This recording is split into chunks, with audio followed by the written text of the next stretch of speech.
The old chest opened with a scream of rusted metal, echoing through the silent attic. Inside lay the answer to a 100-year-old war. A faded piece of fabric that people were ready to destroy, or die, to protect. This wasn't just any blanket, it was the Miller family heirloom quilt, and it was the center of a brewing storm. Around it, two sides of the family stood stiffly, a chasm of unspoken words and simmering resentments wider than the attic itself. Each faction clutched at their own interpretation of the past, each seeing a different claim in its intricate stitches, their voices hushed but sharp with generations of disagreement. I arrived, notebook in hand, stepping into the tension, sensing immediately that this wasn't merely about fabric, it was about history, about justice, and perhaps a desperate plea for peace that only truth could bring. The air was thick with expectation and the heavy weight of old grudges, ready to burst. My name is the Investigator, and when families reach an impasse, when history has tangled itself into a Gordian knot of misunderstanding and unresolved grievances, sometimes they call on me to unearth the truth buried beneath layers of time. The Miller family had been divided for decades over an old land dispute, a quarrel that had festered and grown with each passing generation, overshadowing every holiday and family gathering. Now, a real estate developer wanted to buy their ancestral property, forcing the issue to a head, and this quilt, passed down through 5 generations, was somehow tied to the original deed. They hoped I could find something, anything, within its threads to settle their long-standing disagreement, to bring clarity to their clouded past before it was too late and their legacy was sold off forever. This was more than a case. It was a chance to mend a broken family, stitch by painstaking stitch. And here's where it gets interesting. As I gently unfurled the quilt, spreading its vastness across a dusty old table in the attic, the light from a small window illuminated its intricate patterns. It wasn't just a design meant for beauty, a strange series of small, almost invisible symbols, unlike any traditional quilting pattern I'd ever encountered, caught my discerning eye. These tiny emblems were woven subtly into the border, almost hidden within the larger motif. One side of the Miller family immediately pointed, believing these symbols pointed to their claim, to a forgotten boundary marker favoring their inheritance, a long-lost line in the sand. The other side scoffed, seeing only random stitches, dismissing the idea as wishful thinking from a distant, desperate cousin. The argument flared again, voices rising with decades of frustration, but I held up a hand. There was a secret here. I felt it deep in my bones, hiding in plain sight, waiting for someone to truly see and understand it. I began my painstaking work by carefully examining every inch of the quilt, using a magnifying glass to scrutinize each stitch, each color variation, each unique symbol. It was like sifting through an ancient manuscript, one delicate thread at a time, each fiber potentially holding a clue. I spoke to Mrs. Agnes Miller, the oldest living relative, her memory a rich tapestry of family lore and whispered stories, though even she, despite her deep connection to the quilt, couldn't fully explain the mysterious patterns embedded in the fabric.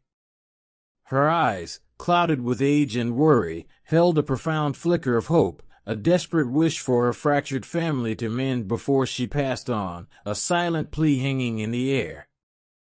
This was a slow, deliberate process, but every tiny thread felt like a lead in a complex historical puzzle, hinting at a truth deeply held but long forgotten. I ran my fingers over the rough stitching. This wasn't just a random design. It felt organized, deliberate, like I was looking at a blueprint of a ghost town, preserved in cotton and thread. While I was still searching for tangible connections within the fabric, I visited the local library, poring over old town records and dusty books, trying to match the quilt's unique symbols to anything historically significant, old maps, forgotten deeds, founding documents. It felt like I was searching for a whispered secret in a room full of shouts, with conflicting family stories echoing in my mind, making it hard to hear the quiet truths. Progress was painstakingly slow, each archival document revealing only pieces, never the whole picture, leaving me to wonder what crucial element I might be missing. The biggest complication, however, came from Mr. Robert Miller, a gruff, distant cousin who was determined to sell the ancestral property quickly to the developer, dismissing any sentimental attachment. He saw my investigation as a sentimental waste of precious time, a tedious detour from what he considered a clear, profitable business transaction, an opportunity that was slipping away. He dismissed the quilt as just an old blanket, and my pursuit of its hidden meaning as fanciful nonsense, insisting that the land was theirs to sell, plain and simple, without any need for historical digressions. His impatience felt like a physical wall, creating palpable tension whenever I tried to gather the family, making it harder to get their full cooperation and threatening to unravel my careful work before it had even truly begun, before any real progress could be made. I needed to dig deeper. Then it hit me. In the past, patterns like these weren't just decoration. They were codes. Secret languages used to hide maps and warnings in plain sight when writing was dangerous or impossible. A chill went down my spine as the realization took hold. The Miller quilt wasn't just a blanket. It was a desperate, calculated message disguised in fabric, a historical document screaming to be read before it was destroyed. Then came the midpoint twist. Tucked away in a forgotten, almost invisible pocket on the underside of the quilt, carefully stitched to hide it from plain view, I found a small, brittle piece of parchment, folded multiple times. It was a faded drawing, a rough, hand-sketched map of the town as it once was, perhaps decades, even a century or more, before. What truly amazed me were the certain landmarks marked on the sketch by familiar symbols, symbols identical to those I had painstakingly identified on the quilt itself. It wasn't just decorative art, the quilt was undeniably a map, a guide to something profoundly significant about their ancestral land, something critical that had been deliberately hidden, but to what precisely? The mystery deepened, even as a crucial clue emerged. The stakes suddenly felt much, much higher. The Miller family, still bickering over the impending land sale, still locked in their generational feud, was completely unaware of the historical treasure they possessed. The idea that their entire town's identity, and their own family's deep roots, could be hidden within a piece of fabric felt almost too grand to be true, yet the evidence was right there in my hand. But the truth was still shrouded, waiting for me to connect the final, critical dots, and if I didn't act quickly, didn't piece it all together, it might be lost forever beneath new construction, its silent message obliterated. The pressure mounted, the weight of generations resting firmly on my shoulders as I raced against the clock, knowing what hung in the balance. My eyes darted across the fabric. The answer wasn't in the geography, but in the sequence. These symbols weren't just landmarks. They were a timeline. A chronological record of the town's darkest secrets and key moments. One specific symbol, a distinctive zigzag pattern resembling a flowing river, seemed to appear more frequently than any of the others, weaving its way through the entire quilt. It was too prominent to be random, a visual heartbeat throughout the entire fabric, hinting at a central, vital part of the story, something fundamental to their shared heritage. Despite finding the hidden map, the intricate patterns, while clearly a guide, still guarded their true meaning. The pieces were there, but the language of the symbols, their specific historical context, was lost to time. I felt a chill, not just from the cold attic air, but from the fear that I might fail, that this precious link to their past, and their chance for unity, would slip through my fingers. The developer's deadline loomed like a dark storm cloud, and the family's division seemed only to harden with each passing day, their arguments louder, their resolve to sell stronger. It was a true low point, a moment where the weight of all those forgotten stitches felt crushing, and I questioned if the truth could ever truly bring them together. The breakthrough, however, came not from more documents, but from a quiet conversation with Mrs. Agnes, who, when asked specifically about the zigzag river symbol, mentioned an old nursery rhyme her grandmother used to sing. She dismissed the rhyme as a trifling, almost silly detail, something she had never once connected to the serious land dispute.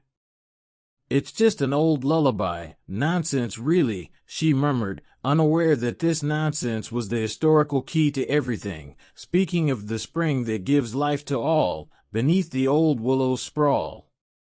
With this small, precious clue, a single ray of sunlight in the gloam, I cross-referenced the quilt's river patterns with the earliest surveyor maps and town council minutes again, looking for a spring.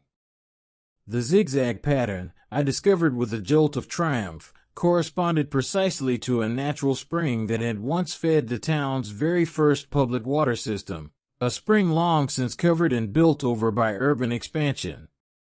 The land in question wasn't just a plot, it was the sacred site of the town's original lifeblood, a shared resource that fostered early community and cooperation.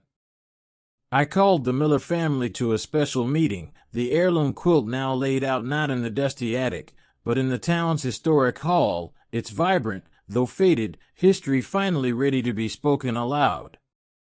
With Mrs. Agnes at my side, her eyes bright with anticipation and a fragile hope, I slowly, deliberately, walked them through the quilt story, stitch by painstaking stitch. The symbols weren't about individual ownership or disputed boundaries, they were a testament to a shared heritage, a collective promise made by their ancestors for community well-being, specifically regarding the precious spring that nourished their town for generations.